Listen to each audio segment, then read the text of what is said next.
All right. Hey. Ah, it's a podcast. Oh, God. I'm sorry. Jesus Christ. I'll move back from the microphone a bit. Yeah. Remember when we used to do this? No, I don't actually. Remember when we used to just scream into the microphone? Yeah. No. Absolutely. Welcome, hello everyone to the How to Do a Podcast seminar. Yeah. That's what you're all here for, right? Like, that's one of the classes. I'm Yeah. getting my notebook. Do you have a notebook? Yep. What's in your notebook? How to cheat at the games, like Megarika. A list of managers who are friendly and not friendly. We'll get to that later. All right, should we just start? Notes on everyone I talk to. Feels very... Okay, We'll talk about that you later. have like roughly 10 minutes to guess what Rob does before being like slightly terrified. Hey, welcome to your weekly bonus corner, Späti. We'll put this behind the paywall. We're doing a live show with only a handful of people, and notably not Ted. Ted is not in the audience. Yeah, boo, We're calling you Ted. out, Ted. So yeah, this is Podfest Berlin. We're just doing a live recording. It should be a bit of fun. I got a lot of bullshit for tonight, which would be good. But first, I have to ask the question that I always ask whenever we do a live show. Who's familiar with the podcast? Okay. Hell yeah. For the people at home, Half of the crowd. three people. Half of the crowd. Yeah, half the 30,000 people just raise their hand. Yeah, it's just not mic'd up correctly. You Yeah, just get- exactly. And then for the real heroes of the evening, who's not familiar with the podcast, who hasn't listened before. All right, these three people are the heroes of the evening. It's going to get weird. It's going to get worse before it gets better. But let's just fucking power through. So, do we have anything up top, or I should just get into it? No. Well, what do you mean up top? I don't know. Like updates I'm of the happy week? to be here with you, with my two friends. I missed you guys. Yeah, I missed you too, Yeah, Rob. yeah, I've missed you too. You haven't been on the show in a while, so it's been Rob's it's been busy, fun. and he'll explain why later. All right. So, for the people who don't know, we usually do a little bit of a game on the show called Megarika, which is I have found the richest person in various European countries, and I am going to tell them 3 facts, their net worth, and what industry they're in, and they have to guess which country they're from or who they are. Megarika is a Swedish word meaning criminally rich. It's a fun word. They use it in tabloids. I think it's a word we should all be using. And we are going to... I got one Megarika that I thought initially that you wouldn't get, and then 2 that I thought were very obvious, and I just want to get them out of the way. Okay, yeah. So I'm going to start with the first... Oh, is that the right key?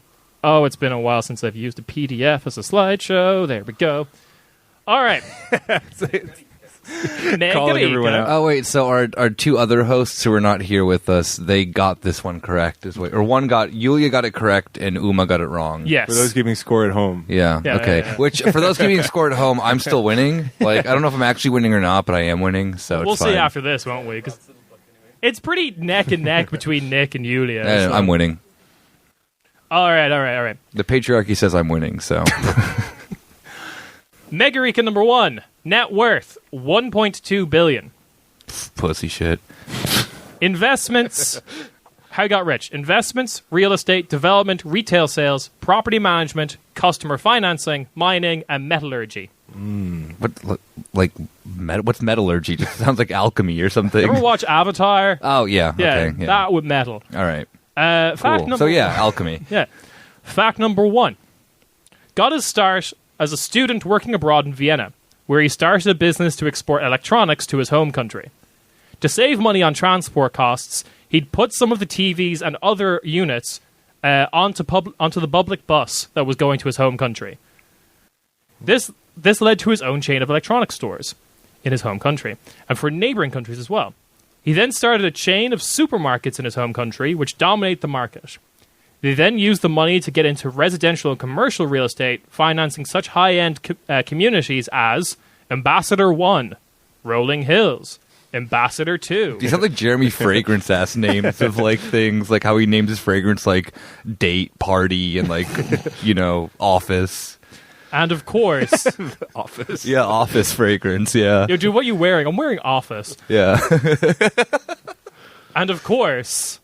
Ambassador 3. That's my favorite fragrance from Jeremy Fragrance.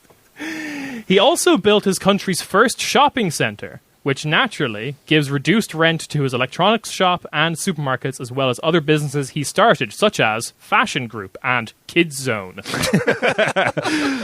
Can you buy that as a fragrance? No, you cannot buy Kids Zone. Jeremy Fragrance did do a YouTube video about which fragrances are best for teens, which I feel very uncomfortable watching. Why were you watching it? Because it was labeled which best fragrance for teens. The man's terrifying. I had to watch it. But you were the one who clicked on it. I did. Yeah, so, this has more to say about you Don't than cancel Mr. me this early than into the Mr. show. Fragrance. Don't cancel me this early into the show. That's like a third act type of thing. All right. Fact number 2. He also bought his country's largest chromium mine, because why not? In January of 2020, the workers of this mine went on strike, and this megarika attempted to strike break, saying such ominous comments as, "Take out the head of the union and the rest will go quiet." The strike is still ongoing, winning small concessions despite police brutality. But it was at this point that this megarika felt he needed his own media arm, his own TV station to represent his views on things, because that was something missing in the marketplace of ideas.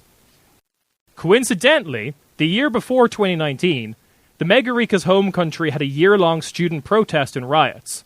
One rioter is quoted as saying on local TV about this megarika, quote, "Every night I go home from work, from college, and I see his smug fucking face again when I switch on the TV." So there you go.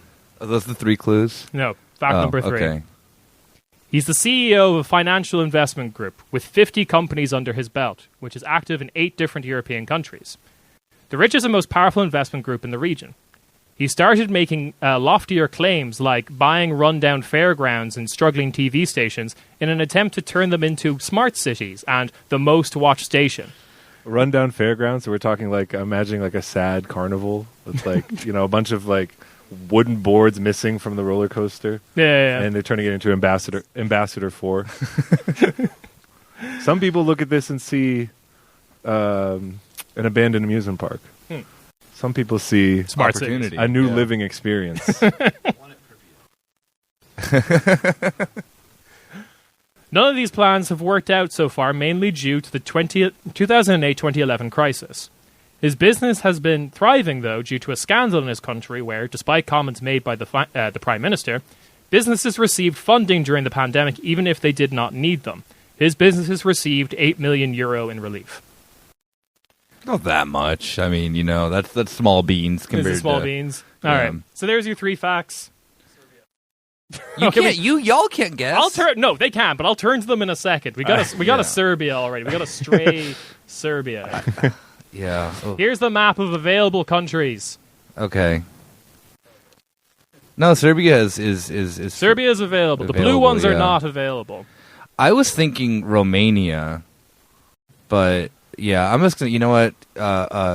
Romania. Final answer. Well, you get another guess, but yeah. Rob. I don't even remember who uses the euro. No, I just translated it into euro. Oh. Where you? I gave a clue. All right. Well, now I don't remember who doesn't use the euro. Fuck. I really. Oh wait, no, Romania. For those who don't know, I really suck at this game. I'm gonna pick. I don't know how long that tech can last on a public bus. I'm picturing like a 500 Game Boy Colors in a big box. I'm gonna guess he can't get any further than Slovenia. Okay, Austria to Slovenia. You think one country, and then like the Game Boys expire on the other end. They go moldy. They melt. Yeah. All right. Everyone knows that. Any shout outs from the audience? Moldova. Oh, so Diet Romania.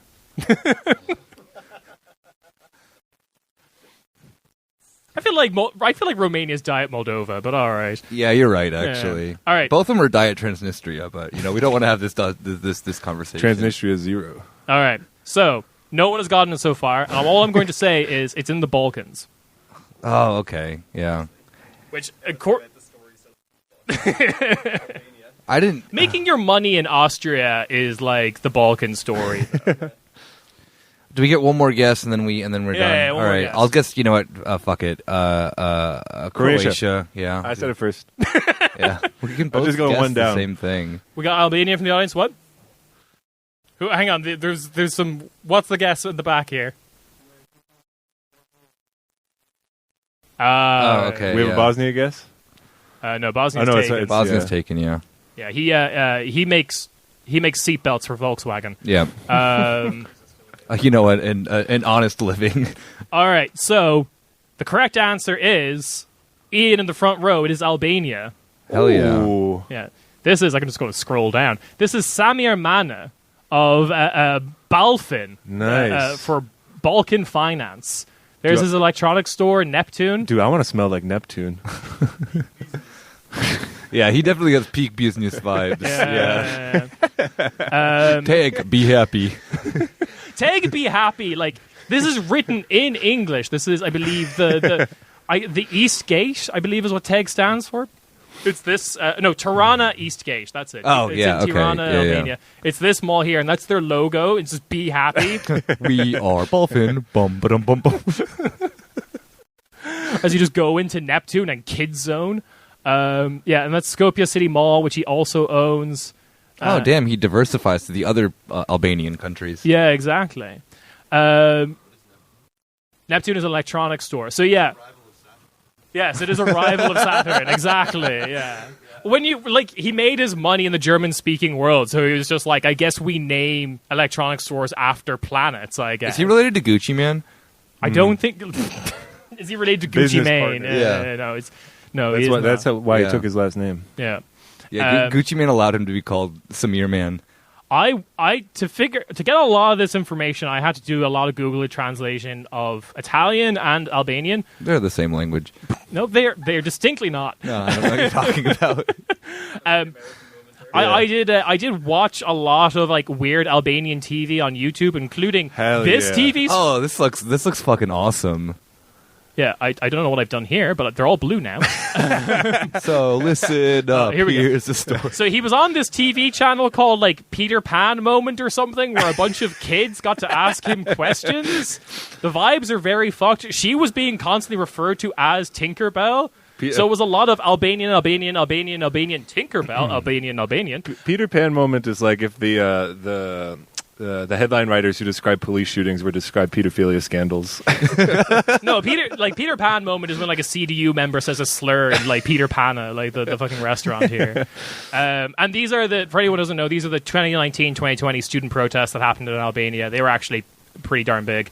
So yeah. We don't. What's his? So is this his media empire? Just the Peter Pan show? No, he bought like a failing TV station that he wanted to turn into like the Albanian Fox News. Mm-hmm. Mostly, it kind of just I want to watch that so badly. It mostly talks about how Macedonians aren't a real people. Play the hits.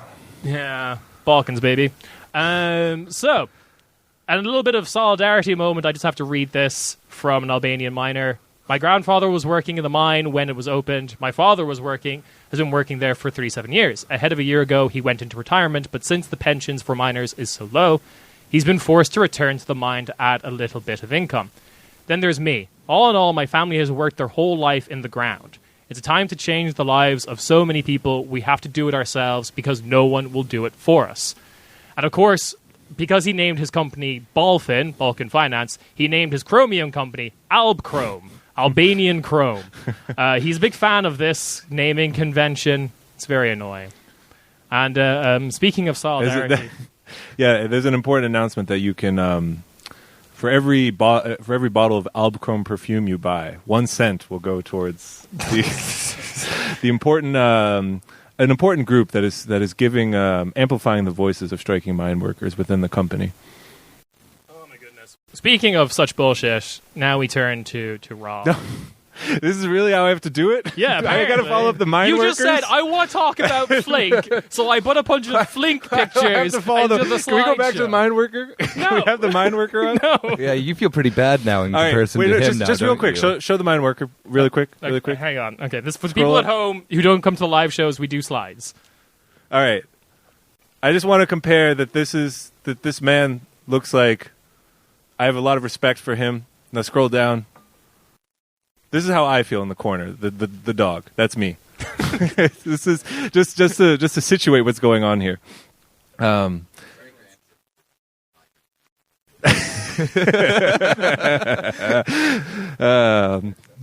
Yeah, I hope they put that dog in like sepia tone. Yeah, it's gonna look a lot in cooler. the Great Delivery Wars. For the people at home, Rob insisted that I put this picture of a dog doing the fuckboy face into the slideshow. It's guys, it's been a hard few weeks. It's the only thing that's brought me joy. I'm not talking about like deep fulfillment and like everyone being like, "You're doing such a good job. This is important." But the only thing that really makes me smile is the dog with the fuckboy face. For people at home on stage right now, we are cucking Rob under a heat lamp. No, it's to get his brain working. I like it. I feel like a geflugelrolle. Yeah, so as many of you know from this podcast and from many other sources, there was a big, we could say, labor fight last year in Berlin with the grocery delivery company Gorillas. Does anyone not know Gorillas? Okay, I assume everybody does. Does anyone not know Flink? They snatched. Yeah, okay, I got a thumbs up, but I don't know if that means he doesn't know or does know. Flink kind of snatched Gorilla's wig, as the kids say. It is dominating the German market. Gorillas is firing a bunch of people and spiraling downwards. Of course, Flink. First of all, it's funny because they're a bunch of just the most potato-looking German boys you've seen who just copied a business model from other people and applied it to the German market and then took over. But they also have the same working conditions and the same problems that Gorillas and these similar companies have. The biggest being, I'm not going to say it's like working in a mine, because it's actually quite nice to listen to podcasts and it's music. It's exactly like working in an Albanian chrome mine. while biking around this city. But you have to deal with a lot of fucking bullshit. And that is amplified tenfold when you realize just how, I think, cool and amazing all of the people who actually work at these companies are, who bike, who work in the warehouses. And basically, a large part of the existence of these companies is predicated on a bunch of Jeremy Fragrance, if he never moved to Miami and never faced any adversity in his life. This is the episode where you really have to know who Jeremy Fragrance had is. A company and made all of their money off the fact that a lot of, let's say, Indian students, Argentine working holiday visa people, anyone else who's not from Germany basically doesn't know their rights, and they have a sense that they're probably not paying me. Something seems wrong here, but what am I supposed to do? So me and other people who work at Flink have started a collective to do something about it, and we've learned a lot from our friends at Gorillas, Lieferando, and other companies, and there's a lot more for us to do. And we've started the process to elect a workers' council at Flink. This is upsetting to many of the higher-ups at Flink, who have started to cook up a counter strategy, let's say. So we're doing the one thing that we know how to do, which is make memes about it.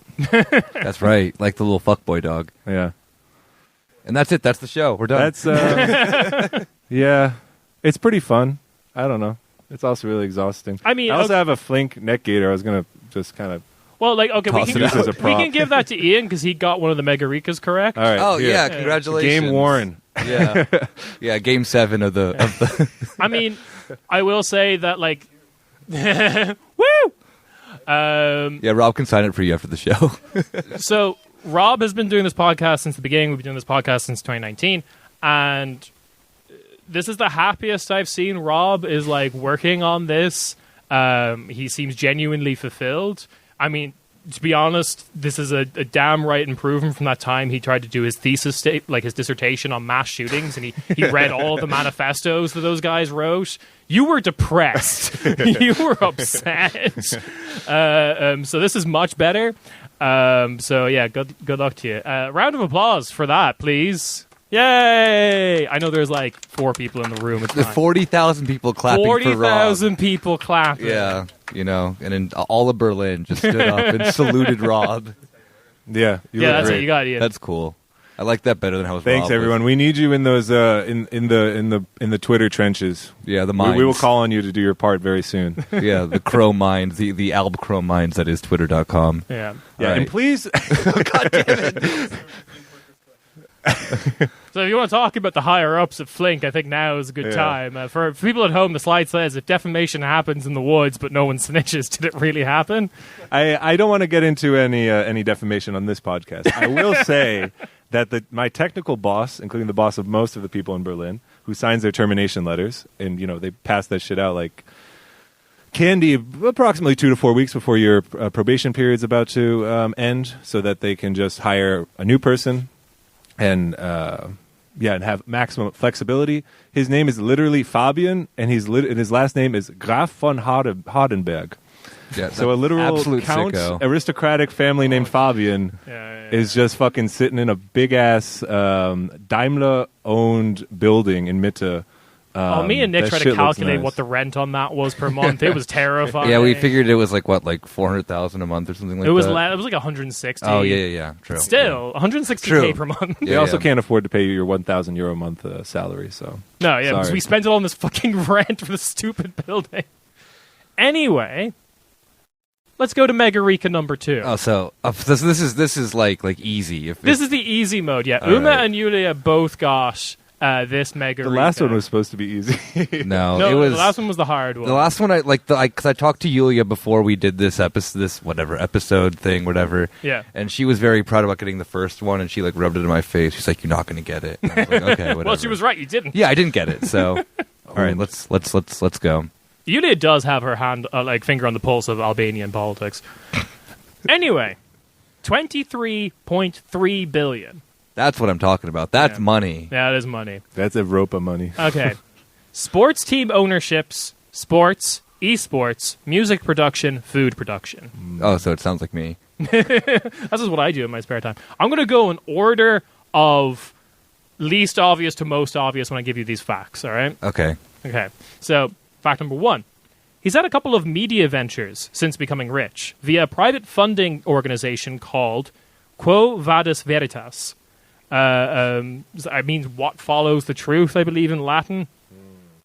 I'll refer to them as QVV from So now he's a on. nerd, is what you're saying. Yeah. One Okay. billionaire always lies. One tells the truth. QVV initially started as a place for whistleblowers to email anonymously to a bunch of media people, mostly hired from big TV stations, Vice, or snatched from parliamentary research Wait. groups. What? Yeah. It was started this way by this person? Yeah. Okay. Yep. Sounds like a honeypot. There's going to be a twist.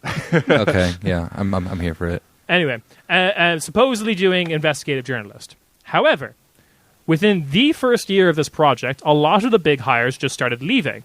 So eventually QVV was turned into, I believe, 3 things. 1, a way to move the Megarika's money around.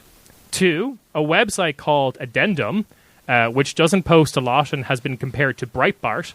And a publishing house that intended to release 1 book per quarter. So far, it's published 1 called Culture War in the Classroom, How Islam is Changing Schools. What does that have to do with the whistleblowing? I think the whistleblowing was like, please email us when you see a Muslim, is basically what they were doing. The website's, quote, investigative journalism mostly seek to question if democracy should be a thing, if asylum should be a thing, and if we should allow Muslims into schools. That escalated quickly. Wow. It did, yeah. First one was like, okay, yeah, I'm here to listen. And the next 2, no. The only investigative journalism it ever did was expose that the country's postal service was selling people's addresses to political parties for campaigning purposes. Okay. Yeah. So there you go. Fact number 2.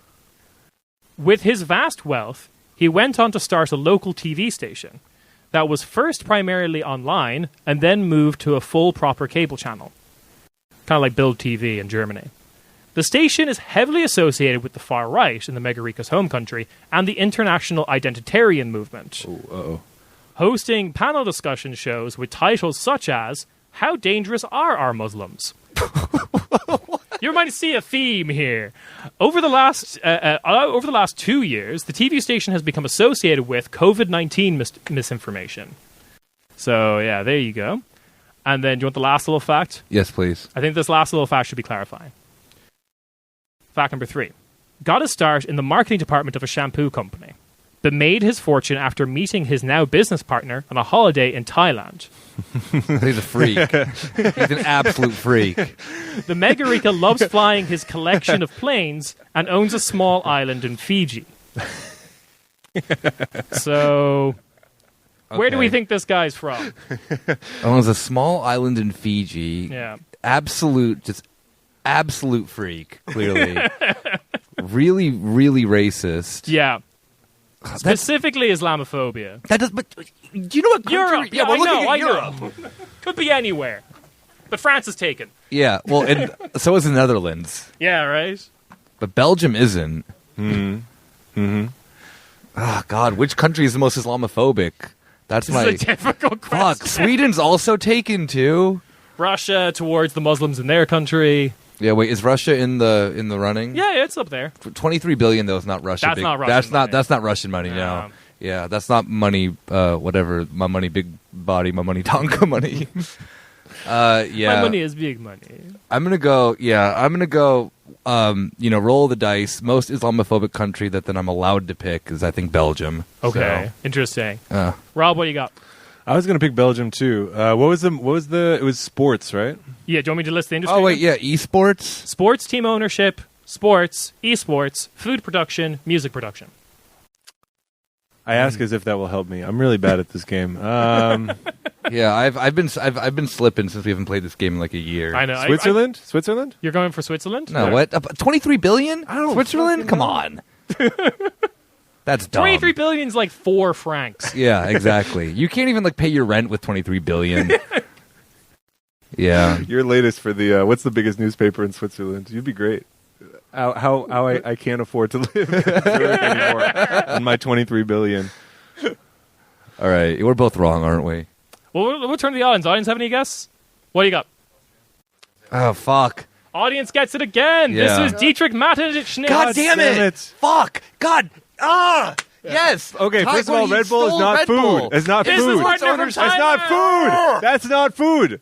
That is food. Well, No. kind of food. You can live off that. It's the- Servus TV. Shit! I feel so dumb right That's, now. First of all, that's not food. That's what is it? Nectar of the gods. Nectar of the gods. It's an elixir. Oh God! Fuck! Yeah, so this is Dietrich Mateschitz, the inventor of Red Bull, absolutely massive Islamophobe, and he started Service TV, which is very comparable to Build TV in Germany.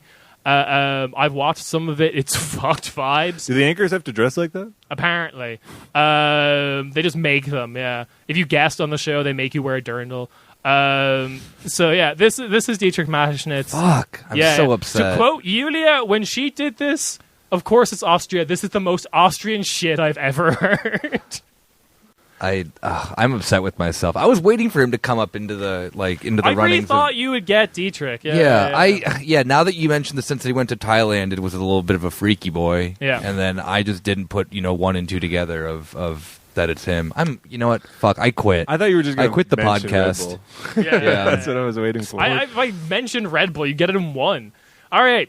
Megarika number 3. Why didn't you say like Number sponsors 3. super 3. fucking sick action sports and stuff? Or just the sick techno parties. Yeah, but like it's so funny that like Red Bull Music Festival and all this is like, we're extreme. Yo, if you see a Muslim, tell someone. Like what? What are you saying, dude? What? Fucking what?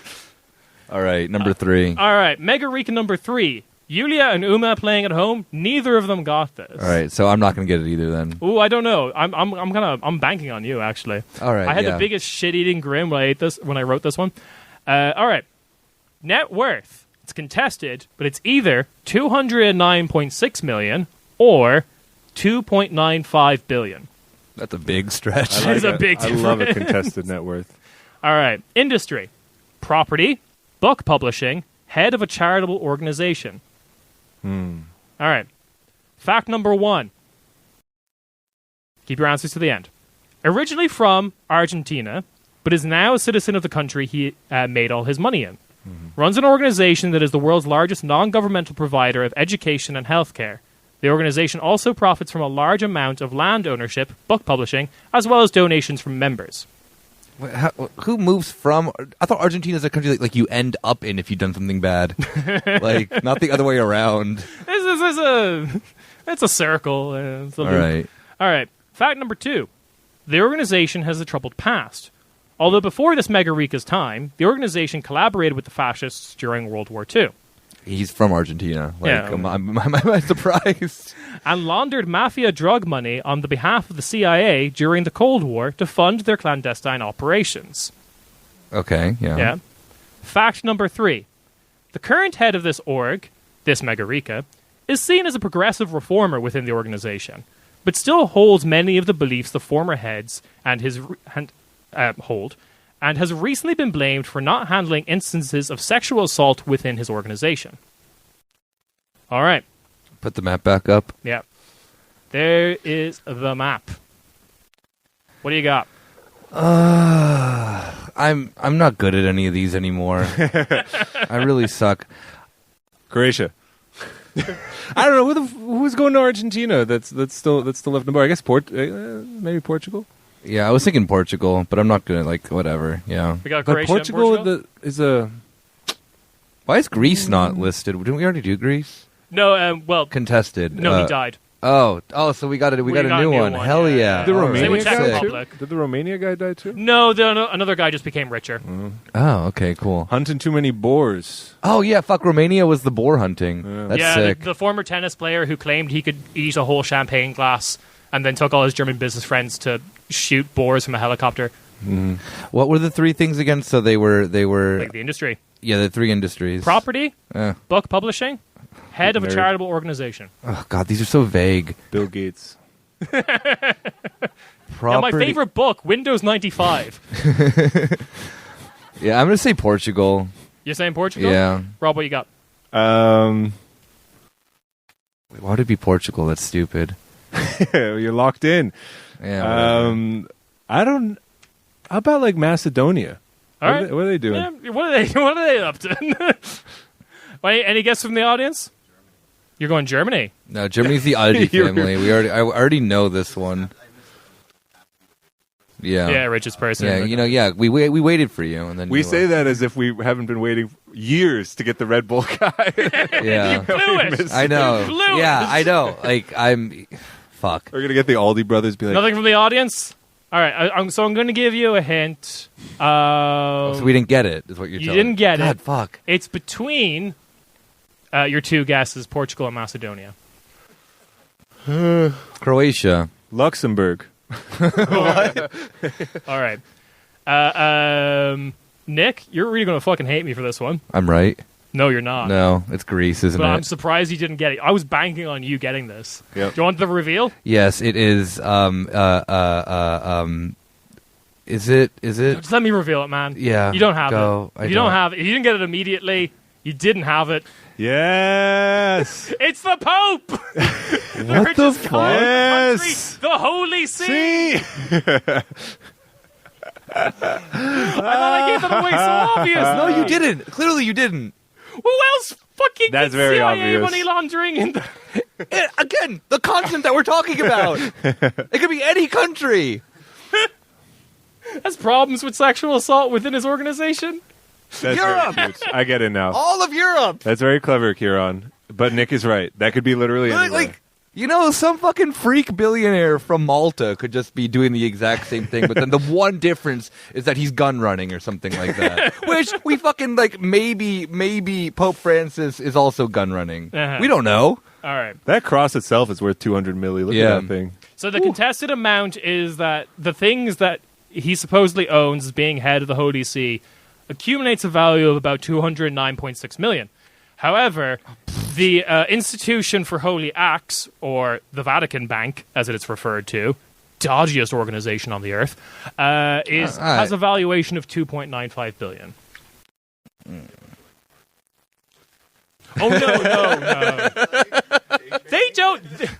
Ted, sweet summer child, they do not put cardinals in charge of the institution of holy acts. They put members of the mafia in charge of it. That's just smart, you know? I hate you right now. This one doesn't count. Absolutely does not count. Also, like, it's not, like, he doesn't, like, I guess actually, yeah, when he dies, he's no longer Pope, right? So I guess, yeah, okay, fine, fuck it. All right. Yeah. I'm proud of him. He's grinding. All right. Yeah. So we now actually get to our main topic.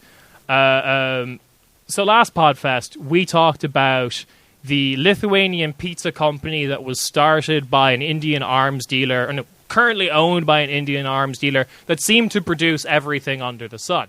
That was the company Ooh La La. So I'm just going to give you a quick reminder of Ooh La La. There's the Indian arms dealer, there's the former Miss Romania / his wife, who now runs the company, and there's the 3 Lithuanian patsies who are running the company on behalf. There's the pizza, the blonde ladies who serve it to you. This is the high heels shaped island they promised to build in the Maldives that still hasn't manifested yet. I want to stress, people who don't know, Associated Press reported about these people completely uncritically. Like, look at this great pizza company. And I'm like, this whole thing seemed fucked, and I had to look into it. But one of the smaller characters from this little incident is the one I want to talk about today. Because one of the things they promised to do at Ooh La La was build a theme park in their island resort in the Maldives. And they built it, right? No. Oh. Based on a book called Chariot of the Gods. These are connected? Yes. Oh, hell yeah. By Swiss author Eric von Daniken. So I'm just going to bring up a picture of Eric von Daniken. There he is. That's not the projector. He is that red. Yeah, I love a good ham-faced, German man. Or I'm sorry, Swiss man, yeah. Yeah, so the 2 books he wrote, Chariots of the Gods and then Gods from Outer Space, are books that basically promulgate the ancient astronauts theory, that the idea that people came down from space and taught us how to do shit, and that's why the pyramids are here. Mm-hmm. I believe he wrote this book, let's see, okay, a bit about Eric von Daniken, born 1935 in Zolfingen, Switzerland. He's a hotelier. He worked in hotels, done for theft and fraud and embezzlement, resulting in a 3.5-year prison sentence, which is where he wrote his second book. He wrote his first book while doing the night shift at a hotel. Don't you normally go to prison and have some manifestation of there's something religious or political or whatever, and this guy just Gods wrote from outer double space. down. I guess true. It's the same thing, right? Yeah, I don't know. He also got a 3,000 francs fine, which we established earlier is about $47 billion. $47 billion in modern money or whatever. So he could have joined the Nation of Islam instead. He did this shit. He could have joined the CSU. Look at him. My man would fit right. He doesn't even have to. He's just walking to the conference. The headshot's already done. Yeah. Chariots of the Gods was rejected by dozens of German publishers initially, before one accepted under the condition that it was completely rewritten by one of their in-house writers. That's a good sign of a book. Yeah, I know, right? That writer still gets 3% of the sales, or his estate. He's now passed away. Oh, I'm so jealous. But the Ooh La La park wasn't actually the first park that he made. Here he is. Mystery Park at Interlaken, Switzerland. I'm so sorry people at home can't see this. This is the best pose I've ever seen in my life. Eric von Daniken superimposed onto an image of Mystery Park, photo courtesy of Eric von Daniken. Wait, so he just took a picture of himself and then just in front of a green screen. Hell yeah. Put him in front of the park. Yeah. So, I really like the 2 thumbs up, but but he lacked confidence in that second one to really bring it up, Yeah, maybe he's doing a pose, he's moving. This is an action shot. He's running. Yeah, there's blur lines originally that they gracefully photoshopped. What is out. a mystery park? You don't know. What isn't Mystery Park? So this is, if I had internet, I would play the TV commercial for Mystery Park that I found, but sadly you just have to look that up when you get home. It's on YouTube, which is free, I've been told. All right, so Mystery Park, or should I say Jungfrau Park. Oh, no. Okay, named after the mountain. Oh, the mountain, okay, yeah. Named after the mountain. I've been through this before. It's not like they saw this theme park and went, yo, this theme park doesn't fuck. People hundreds of years ago saw a mountain and went, yo, this mountain doesn't fuck. That makes a lot more sense. Yeah. canonically, mountains don't fuck. All right. So this park was open from 2003 to 2006. It promised 500,000 visitors a year, but only managed 200,000 visitors in total over 3 years. Reopened in 2009 after Von Daniken was cut out, and does a limited seasonal opening kind of schedule. So in the summer months, you can actually go visit. He's been cut out now, and it's been renamed to Jungfrau Park. And actually, like, looking at the playgrounds, looks like a fine place to take a kid, I guess, despite what we'll talk about the contents of it in a minute. It was called, by the Swiss-French paper Le Temps, it was called a cultural Chernobyl, which, for the record, the French also called Euro Disney a cultural Chernobyl. So I think the French just like calling things cultural Chernobyls. So where he makes his money now is the TV show Ancient Aliens. That's where I recognize The this guy. man from. Oh, The God. guy. Everyone knows the guy. Yeah, everyone knows. Yeah, him. That's the meme guy. Yeah, He's- our lovely Swiss Greek man right yes, there. there's the other Euro Yeah. connection. He's also Swiss and also part Greek. And he's the producer of the show, but the entire show is basically taken from Erich von Daniken's book, Chariots I like Chariots how of the Gods. wait, is the name of the book a question, like Chariots of the Gods? It is, yeah. It's not like we're unsure who this man is. I think he's the author of Chariots of the Gods. So I watched this show at the very beginning of COVID, of like the first, I think, 3 or 4 seasons. Yeah. So I'm strapped in. I'm ready to go. I'm ready to share my knowledge from the the wherever. that was like space. going cold turkey on like lockdown COVID conspiracies. Yeah, Just exactly. expose yourself to another conspiracy, and it would just Yeah, it's a fight it. new conspiracy every week or Yeah. every episode. Oh yeah, we'll get to that. yeah, it's All right. beautiful. So this show's been running since 2009 to present, 18 seasons, 211 episodes currently. Inspired by his book, he's heavily featured, and the contents of his book's heavily featured in the very first episode, as well as a handful of specials that he's a part of. So to complete this story of Erich von Daniken, of Chariots of the Gods, I have to make a little bit of a diversion to my next slide. We all know Himmler. So Himmler. As Is this like an Always Sunny episode? the gang Himmlers? All right, so we have to talk about Himmler. He started an organization called, and I'm going to mispronounce this several times throughout the show because I get the letters mixed up in my head, Ahnenerbe, the SS Ahnenerbe. So here we go. For anyone who doesn't know, they're the bad guys from Indiana Jones, Raiders of the Lost Ark. The SS Ahnenerbe was founded in 1935 by Himmler. One of the only books written about it was this book, The Master Plan, Himmler Scholars and the Holocaust, written by Canadian archaeologist Heather Pringle. I read through it recently. It's a pretty good read. Wait, did they just take their logo and do fake German runes? Yeah, as the- yeah, because it literally just says Ahnenerbe Yeah. Deutsches. Yeah, that's not how runes work. No, it isn't. That's God, Himmler corny AF. If you already if you already weren't a Himmler fan. Yeah, for the people listening at home. My biggest gripe with this, despite all the stuff that we're going to talk about, as a graphic designer, I'm really pissed off that the handle of the sword isn't centered with the blade.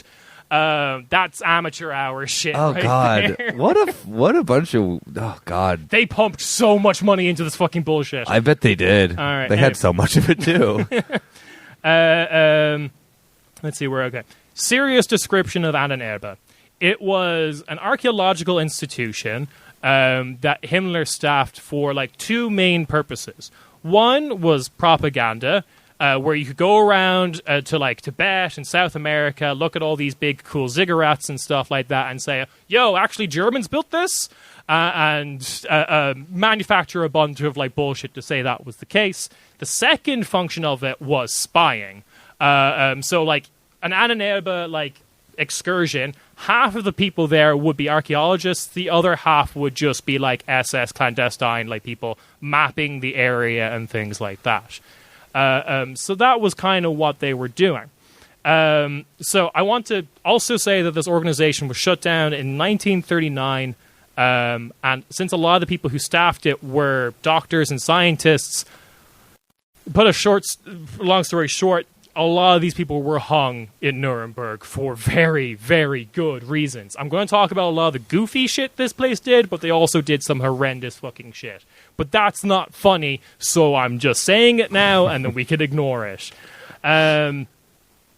Anyway, they got their money mostly from Deutsche Bank and Daimler, the people behind BMW, right? Mm-hmm. Yeah. Daimler's Mercedes. Yeah. Sorry.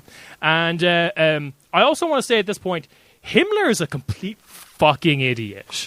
I cannot Damn, stress. really? I got so many stories from this book about the people who staffed this organization. One of them just met Himmler at a dinner party and started speaking Sanskrit. And Himmler gave him a corner office in fucking Berlin. Just being clapping like a fucking trained seal. Hearing what? He has no proof it was Sanskrit. There's apparently questions that it was even Sanskrit. Also, a lot of people don't know how to pronounce Sanskrit. We know how to read it. But anyway. I like that Ciarán's most upset about the language dispute. Yeah, not the Holocaust. Keep going. I'm upset about the Holocaust, for the record. Anyway.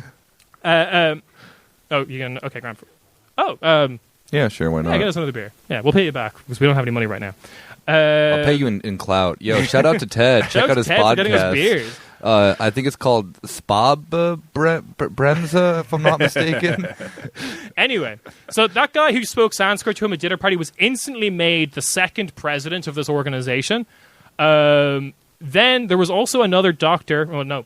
Doctor, heavy quotation marks, a guy called Karl Maria Villegut, who... I love hearing you speak German, Ciarán. I know, right? I love it. He also works at Flink. Karl Maria Villegut was, a year before this organization was founded, had been put into a psychiatric ward because, and still did, claimed he was a direct descendant of Thor. And he was Himmler's point guy for what is traditional German culture. He would just get Karl Maria on the phone and be like, yo, is this color German? Or whatever. Is this pot German? So yeah. I love how, love is the wrong word. I find it incredibly entertaining how fucking stupid the Nazis were. Absolutely fucking idiots. Okay, we're talking about the History Channel briefly, but the History Channel loves doing these TV shows about these great big machines the Nazis built. Oh my god, look at this giant train. Thing they always leave out is that train did not It didn't work, yeah. Move. I love all the thing that's so funny with Ancient Aliens, knowing you're going to mention this probably later, is that there's always the sense of it'll be like the level of how uncritical the show is brilliant, but to the point of were the Germans actually the Aryan race from outer space? And that's a whole episode, and they never be oh no, they're maybe they were, or the other one of did the Germans, did the Nazis invent time travel with the Glocken thing, whatever the hell it is, a thing that then there is no evidence that this thing existed except for a drawing. Things would be going so much better for Germany if they had time travel. Did they invent a spaceship? And it's there's just a drawing of a spaceship that then looks like a no, you notice that before the 80s, no one drew a spaceship. No, never, except for Leonardo da Vinci was the only. No, he made all of those things because aliens, according to Anyway. Oh, yeah. I haven't seen that episode. Other place that this company got money from was this. So, the company, the SS Annenerbe, bought the patent to a recent German invention, which was bike pedal reflector plates. And then Himmler passed a law saying that this was mandatory on every bike in Germany. So they were just making cash money. Yeah, so you hear that? Yeah, putting lights on your bike or reflectors is actually doing fascism. Yeah, so God, you guys shouldn't do that. You should ride your bike in the dark with your darkest clothes on and no reflectors. Yeah. Yep.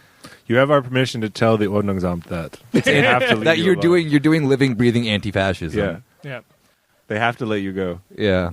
But yeah, If they arrest you, they're just Nazis. despite the corporate donations they were getting, this is also where the money was coming from owning the rights to bike reflector pedals.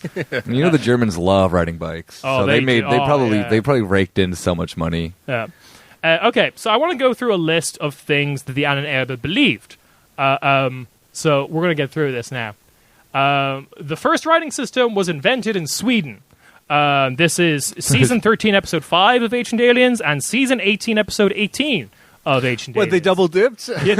Oh, man, do they double dip? You kidding me? This is a real Mad Libs style situation here. So, first writing system was invented in Sweden. The first potato was found in Denmark.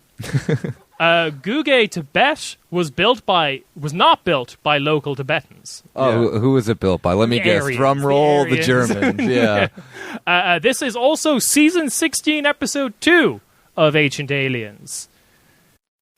Yeah, next one. What's this one? Oh. The Gate of the Sun was not built by the locals. This is in Bolivia, in a place called Tiahuanaco. Yeah, it's actually 30 years old and was built by leftover Nazis. This is right?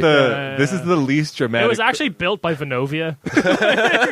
they're charging €2,000 a month for this cult. I actually I helped create some financial assets and dividends and shit like that with Vonovia's holdings. I'm imagining Himmler like that one episode of SpongeBob with the guy who eats the Krabby Patties and says and hates them all. you know what he's going to say every time. He's going to say, sitting there dramatically, "No, didn't build that." Yeah. So this is we can't stop him. This is Season 1, Episode 1, Season 12, Episode 2, and Season 15, Episode 5 that they discuss the Gate of the Sun not being built by the locals, and also Who built them? Who built it? The Aryans. Oh, again? God, have some variety, you know. Yeah. And one of the few people from the SS Ahnenerbe who wasn't killed at Nuremberg, who went on to live as an academic in Germany, wrote a book about how this was built by the Germans in the 50s or 60s. That's a guy called Edmund Kiss. So to the credit of Ancient Aliens, this next one they've never done an episode on because it's fucking batshit. The world ice theory. Oh, hell yeah. Yes. This is the best Nazi theory. Oh yeah. Okay, hang on. Okay, whoa. It's not a Nazi theory. It's an Austrofascism theory. Oh, okay. That they stole after Anschluss. This is the one where they legitimately to the point thought that the Earth was hollow in itself, right? So hollow Earth theory is, as you see in the brackets, quote, possibly hollow. No, hollow Earth theory is a separate thing. Okay. Okay, so Welteislehre, or world ice theory, is... what is it called again? My terrible German. Yeah. Welteislehre? I'm doing that right? Yeah. Okay, so the idea was that actually ice is the core component of the universe, and everything fundamentally is not atoms, but ice. And thus the whole world is made of Sounds ice. like a bad rap line. It sounds like the first 5 seconds of a 30-second beer ad. Yeah. We care about Bud Ice. Cold, refreshing matter. Did you know, according to some Austrian philosophers in the 30s, don't look into them. You the looked world into is made them. of ice. So, we're pointing out that the big believer of this theory was that guy Edmund Kiss again, who was really obsessed with that landmark in Bolivia. He toned this theory down after the Nazis lost. He was like, "All right, I'm gonna back off my bullshit a little bit." Yo, did I say great ice ball? I meant The kind of good ice ball. Wait, I don't get it. So so this is like a modern evolution of the theory, which is been wrapped up with hollow Earth and flat Earth and bullshit, where the entire world as we know it is mostly flat because it just takes up this amount of surface area on a big ball of ice, and there is potentially other Earths on the warm pockets that the world leaders (brackets Jews) are not telling us about. That's what these people believe, not what I believe. Moving on. You can travel on the ice from one. Apparently, if you're rich or a race that this person doesn't like, yes. Like it's a special ability. Elon Musk should lean into this. I bet he low-key believes in it. That's what the rockets are going to. Yeah. Mars is actually just another island on the ice. Yeah. This is what we wanted Vienna for. Yeah. It was this.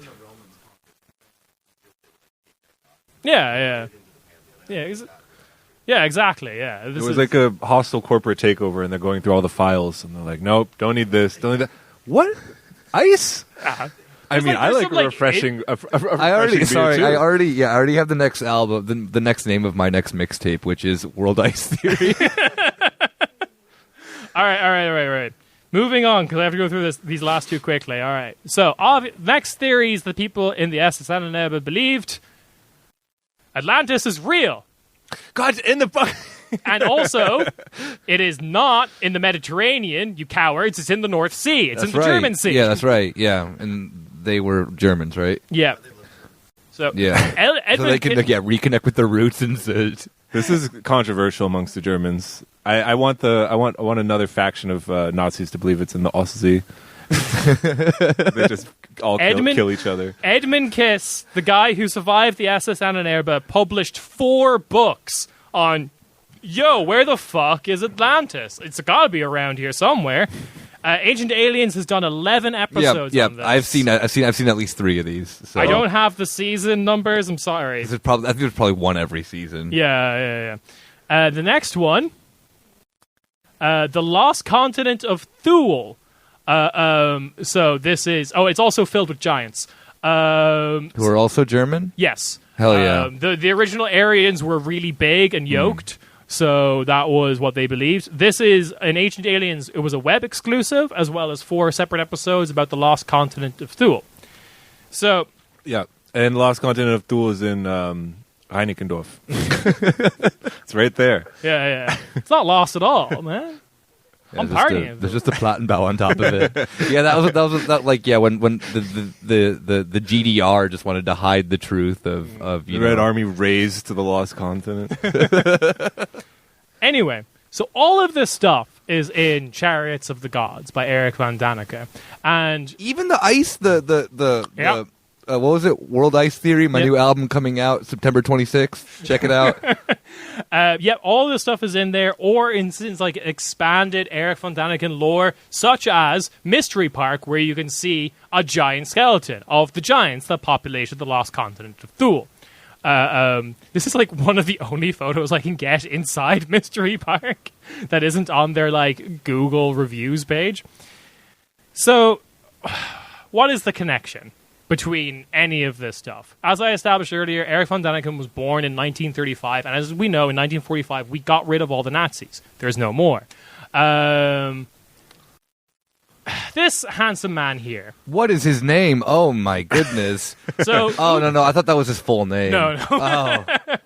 Utermann, a.k.a. Wilhelm Rogersdorf, a.k.a. Matthias Rakel. So this guy is a writer, a producer, and an actor, active from the years 1928 to 1964. He's the former editor of the magazines or the papers for the BDM, the Bund Deutsche Mädel, and the Hitler Jugend papers. He was also the former editor of, bear with me here, Völkische Beobachter, the Nazis newspaper. Yeah. All 3 of those publications published Ananeba stories, because that was the point of the organization. Himmler was like, we invented the pyramids, tell the people about this. So obviously all the Nazis papers breaking news. We did this. Extra, read all about it. Yeah. Nazis built the pyramids. Did they just keep that in their back pocket when bad news Oh yeah, it was actually quite extensively used. Yeah, exactly. It was quite extensively used for when things were not going well, and the Eastern Front. And it's just don't worry about how many people are dying. Remember, we invented the Aztecs or whatever. Stalingrad, never heard of it, but these pyramids? Yeah, what did this paper look like in like August 13th, Berlin, 1945. New ruins found. They can't get food into Stalingrad, but they get in papers, and then there's like fucking emaciated soldiers pick it up and they say, "Unicorns found in Rostock." Yes. Now I can keep fighting. So Yeah, what did like USO shows look like to the Nazis? Nope, we don't have time. Anyway, so the connection is this is the editor who basically rewrote Chariots of Oh, the hell Gods. yeah. Woo! He got a job for a German publisher after the war, and he was the one who rewrote the entirety of Chariots of the Gods so that Damn. it would be published. The plug. And a lot of this information was buried because, like I said, a lot of the people who weren't killed in Nuremberg went on to jobs in academia and then would repress German investigations into what happened in academia during the Third Reich. Which is why the only source of this was the book, The Master Plan, Himmler Scholars and the Holocaust by Canadian archaeologist Heather Pringle, which I read and was going to bring here as a prop and be reading is cool. But you don't want to lie to the crowd. No, because The 40,000 people who are, So shouting all our of- names. All of this is to say, as people who probably were able to tell from me saying various German words, is my German is not very good. It's terrible. It's abysmal. I can barely do about 2 sentences. But all of this was just to let you know that I went to the library. I went to my local library, and I signed up. I filled in a form. I had an interaction with the person behind the desk, and I ordered the book, because you can order books from the German library, even if they're not in German. So most of this is all to say, the library fucking slaps. This is my local library. It's been rated the prettiest library in Berlin. Hell yeah. Yeah. I need to go to your library. Round We of live we live pretty applause close. for Ciarán's local library. I interacted Here we with go. Germans. Yeah. That's Gesundbrunnen. Really? That's Gesund. Oh, wait, that definitely Yeah, the rest is. of Gesundbrunnen looks like Yeah. shit. I know. All right, No, but no, this yeah. is nice. Shout out to the library. Yeah. I like how that was a nice infomercial for The library. Yeah, Wow. yeah. Where you can learn about public Yeah. libraries. No, yeah. none of that private library What's a bullshit. private library? Like university libraries. Amazon? Like Well, okay, we can talk afterwards, Yeah. because I'm sure there's some fucked up company doing that. Yeah, the absolutely. Reagan library. I don't know. Anyway, that's an episode of Corner Späti. We've recorded it. You can find us here if you didn't know us beforehand. The episodes are kind of like this, sometimes more serious, and we interview proper people. Support Rob in his efforts to make a Betriebsrat at Flink. The city is ours, my friends. Yeah. Begun the great delivery wars have. And thanks for coming out. And talk to you next week, people at home. Woo! I'm just clapping for the library. I'm just clapping for the library. Yeah, absolutely.